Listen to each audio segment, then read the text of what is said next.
Welcome to my new blog.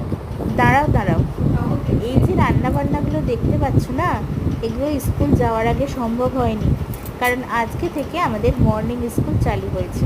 তা morning স্কুলের জন্য এসে রান্না করার টাইমটাও পাওয়া যায়, আর রান্না করে আয়েশ করে খাওয়ার টাইমটাও পাওয়া যায়। তো এই জন্যে লাঞ্চের মেনুতে রেখেছিলাম চিংড়ি মাছের ঝাল, বাটা মাছ ভাজা আর শুক্তোটা প্রায় অনেক দিন পরে আমি খেলাম। আর বাটা মাছ ভাজা বেশ ভালোই লাগে, তার সাথে যদি একটু ডাল হতো তাহলে ব্যাপারটা জমে যেত।